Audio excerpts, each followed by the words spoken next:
Good morning. So we continue with chapter 7 from the Dance of Anger. So, who has the problem?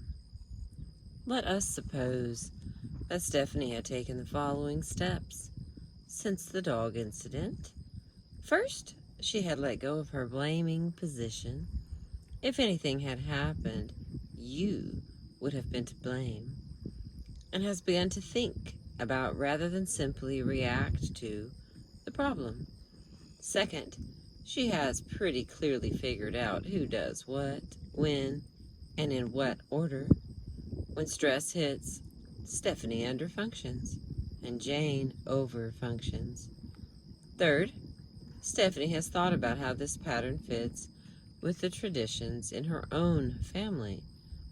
Finally, she has concluded that she is in a de-selfed position and that her anger is a signal that she would like to achieve more balance in her relationship with Jane when it comes to decision making. The following dialogues reflect two modes of using our anger. The first assumes that Jane has the problem and it is her responsibility to take care of it.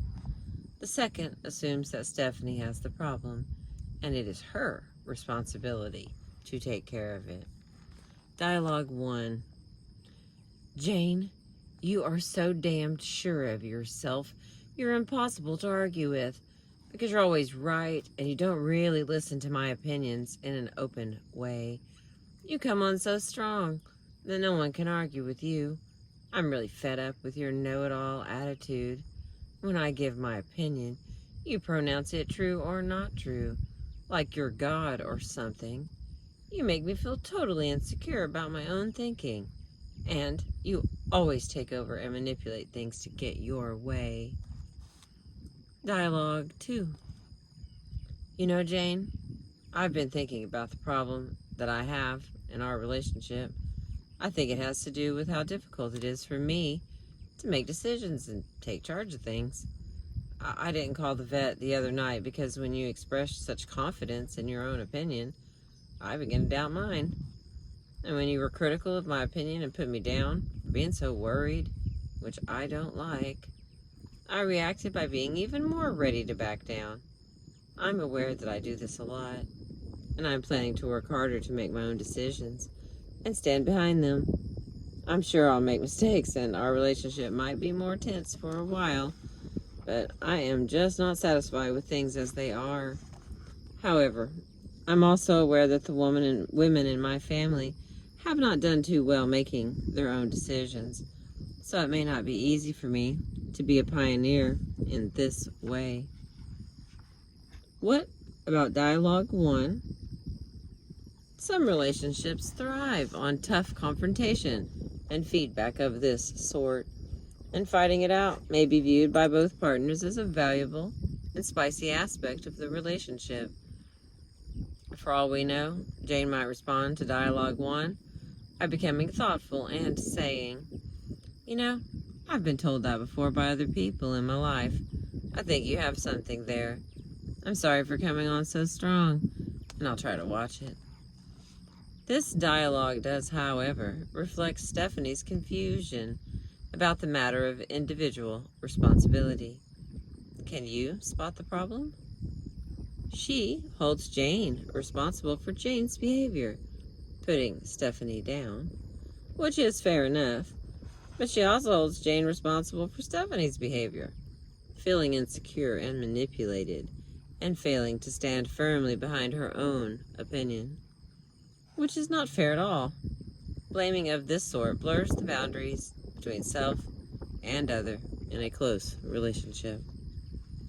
What about dialogue 2? Here, Stephanie shares something about herself and does not assume to be an expert on Jane. She talks about her own dilemma in the relationship and takes responsibility for her own participation in the pattern. While dialogue 1 might lead to a further escalation of an already stressful situation, dialogue 2 would probably calm things down a bit and foster greater objectivity on both women's parts. Which dialogue better suits your personal style? For me, It depends on the relationship. With my husband, Steve, I sometimes dissipate tension by fighting dialogue style 1, although with less frequency and intensity as I get older. At, at work, however, and during visits from long-distance friends and family, I end up feeling much better if I communicate in dialogue 2 style. And I find that these relationships do better too. It all depends on what the circumstances are, what your goals are, and what in the past has left you feeling better or worse in the long run. Of course, what is most important is not what Stephanie says to Jane, but what she does. Next time around, perhaps Stephanie will listen to Jane and consider her perspective, but then take responsibility to make her own reasoned decision about what she will and won't do. Stephanie's communication style will make little difference if she does not modify her own under-functioning position. As we learn to identify patterns in relationships, we are faced with a peculiar paradox. On the one hand, our job is to learn to take responsibility for our thoughts, feelings, and behavior, and to recognize that other people are responsible for their own. Yet, at the same time, how we react with others has a great deal to do with how they react with us. We cannot not influence a relationship pattern. Once a relationship is locked into a circular pattern, the whole cycle will change when one person takes the responsibility for changing her or his own part in the sequence. Assuming this responsibility does not mean that we take a self-blaming position or self-depreciating one either. Learning to observe and change our behavior is a self-loving process. It can take place in an atmosphere of self-criticism or self-blame. Such attitudes frequently undermine, rather than enhance, our ability to observe relationship patterns. They may even be part of the game we learn to play, in which the unconscious goal is to safeguard relationships by being one down in order to help the other person feel one up. In contrast, it is a position of dignity and strength that allows us to say to ourselves or others, I observed this. I observed that this is what I am doing in this relationship, and I am now going to work to change it. Such owning of responsibility does not let the other person off the hook. To the contrary, we have seen how it brings our separateness into bold relief and confronts others with the fact that we alone bear the ultimate responsibility for defining ourselves and the terms of our own lives. It respectfully allows others to do the same. Who's doing the housework? After countless housework battles with her husband, Lisa decided to cease and desist from the old fights and begin to clarify her own problem. She chose a moment when things were relatively calm and close between them and said, "Rich, I'm having a problem with the amount of housework I do. When I take on more than half the responsibility for cooking and cleaning, I end up feeling resentful, because the way I see it, I am pulling more than my fair share of the load. I am exhausted as well. I guess my biggest problem is that I am tired too much of the time, and I need to find a way to conserve my energy and have more time for myself." Then Lisa told Rich specifically what she would like him to do in order to help out. Lisa did not criticize her husband or instruct him on how a good man behaves. Rather, she was sharing her feelings about a situation that had become increasingly problematic for her. When Rich said, "Well, other women I know seem to manage just fine," Lisa said lightly, "Well, I'm not other women. I'm me." Several months later, Rich was doing nothing more than taking the garbage out and tending to yard work, and Lisa was still angry. As she and I talked, however, I became aware that she had made no change in her own behavior. As usual, she was entertaining Rich's colleagues, doing his laundry, cooking dinner, washing the dishes, even vacuuming his study. Lisa's words were saying, "I'm tired and resentful and I need to do something about it." But her actions, however, were maintaining the status quo. She was not taking responsibility for doing something about her problem. But why should she?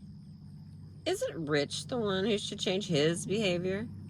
Is it not his responsibility to behave fairly and considerately toward his wife?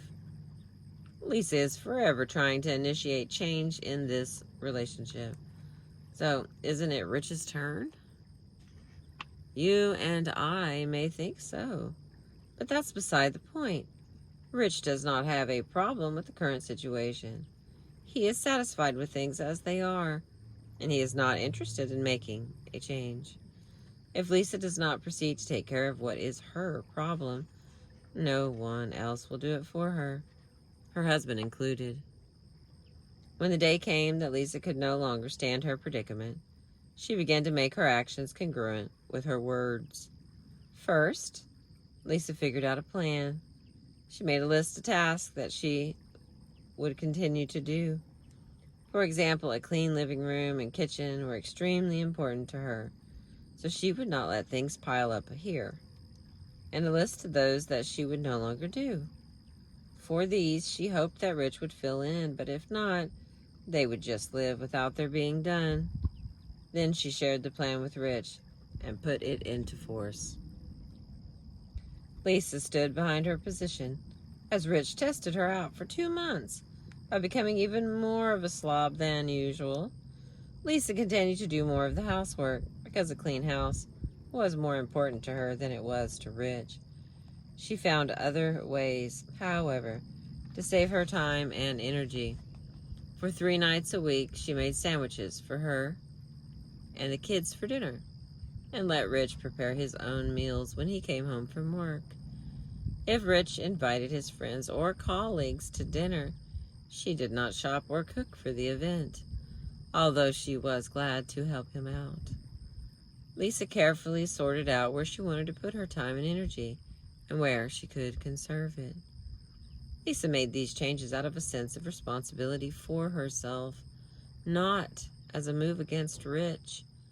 If she had gone, on strike, or this was no more than a plot to shape Rich up or to get back at him, the probability outcome for this couple might well have been an escalation of their difficulties. As a postscript, I might add that as Rich made some changes of his own, Lisa, in reaction, made some counter moves. If you recall, "Please change" and "change back" are the mixed messages that we often give each other. When Rich took the initiative to do housework, Lisa was right there to offer unsolicited advice or to criticize him for not being thorough enough. To ask a person to do more work or parenting and then say, "Do it the way I would do it," or "Do it the way I want you to," is a move that blocks change. If Lisa is truly ready to have Rich more involved with the housework, which means that she is willing to give up some control in this area, she must also be ready to let Rich do it his own way. If she wants him to stop underfunctioning in this area, she must be willing to stop overfunctioning. Obviously, Rich may never clean house up to her standards, which are likely to be different from his, unless he asks for her advice or feedback. His housekeeping skills will get better in time. Lisa had an additional problem as Rich began to change. She not only wanted him to do more of the housework, she wanted him to want to. "He did the dishes last night," she moaned, "but he sulked and pouted for the rest of the evening. It's just not worth it." Again, we see Lisa's discomfort with change. Sulking and pouting is Rich's problem, and it is not Lisa's business or responsibility to fix or take away his feelings. Although no one has died from sulking yet, women, the emotional rescuers of the world, can have a terribly difficult time. allowing others just to sit with their feelings and learn to handle them. If Lisa can avoid becoming distant and critical, and if she can allow Rich the space to sulk as he pleases without reacting to it, his sulking will eventually subside.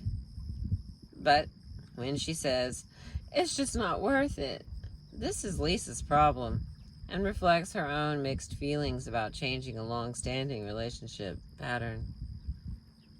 Why should it be easy for Lisa to relinquish control in an area where female authority and competence have gone unquestioned generation after generation?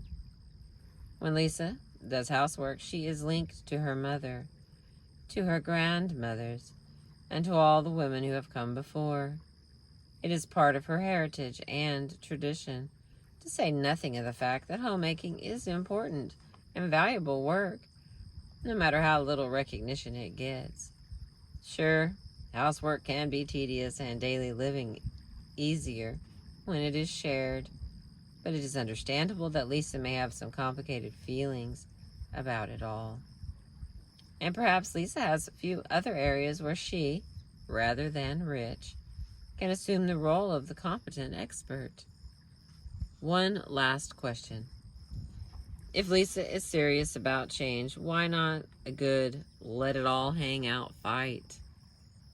Can't Lisa let Rich know by the volume of her voice that she really means business? Nothing is wrong with fighting if it leaves Lisa feeling better, and if it is part of a process by which Lisa gains a greater clarity that she will not proceed with things as usual. In ongoing battles of this sort, the single most important factor is not whether we fight or not, or whether our voice is raised or calm. It is the growing inner conviction that we can no longer continue to overfunction, in Lisa's case, on the domestic scene for our own sake. Emotional overfunctioning. More women's work. Earlier, we noted the ways in which deselfing and underfunctioning are prescribed for women, and so they are. Thus, when we have our own area of overfunctioning, we may do it with a vengeance, while complaining all the way, as Lisa did with housework. In addition to picking up someone else's socks, how else are we likely to overfunction? Often in relationships, women overfunction by assuming a rescuing or a fix-it position. We behave as if it is our responsibility to shape up other people or to solve their problems, and further, that it is in our power to do so. We may become reactive to every move that a person makes or fails to make, our emotions ranging from annoyance to intense anger or despair. And when we realize that our attempts to be helpful are not working, do we stop and do something different?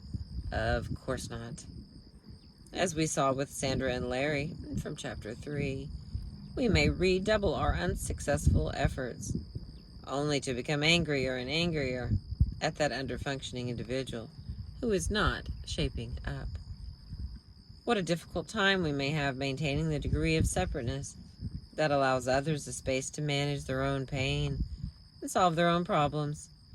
Men also have this difficulty balancing the forces of separateness and togetherness. However, they tend to handle anxiety by emotional distancing and disengaging, thus sacrificing the we for the I. Whereas women more frequently handle anxiety by fusion and emotional overfunctioning, thus sacrificing the I for the we. The sex role division of these two unhappy and out of balance alternatives is hardly surprising. Our society undervalues the importance of close relationships for men and fosters their emotional isolation and disconnectedness. Women, on the other hand, receive an opposite message that encourages us to be excessively focused on and fused with the problems of others, rather than putting our primary worry energy into our own problems. When we do not put our primary emotional energy into solving our own problems, we take on other people's problems as our own. But what is wrong with taking responsibility for others? In some respects, nothing. For generations, women have gained both identity and esteem from our deep investment in protecting, helping, nurturing, and confronting others. Comforting. Comforting others. Surely connectedness to others, empathy, and loving regard for our fellow human beings, and investment in facilitating the growth of the young are virtues of the highest order for both men and women. The problem arises when we are excessively reactive to other people's problems, when we assume responsibility for things that we are not responsible for, and when we attempt to control things that are not in our control. When we overfunction for another individual, we end up very angry, and in the process, we facilitate the growth of no one. The saga of overfunctioning will come more clearly to light as we unravel the story of Lois and her brother. As you read, keep in mind that it could as easily be Lois and her son, her grandfather, her mother-in-law, her employee, or her friend. Thank you for listening. We continue on page 140 with My Brother is a Mess next.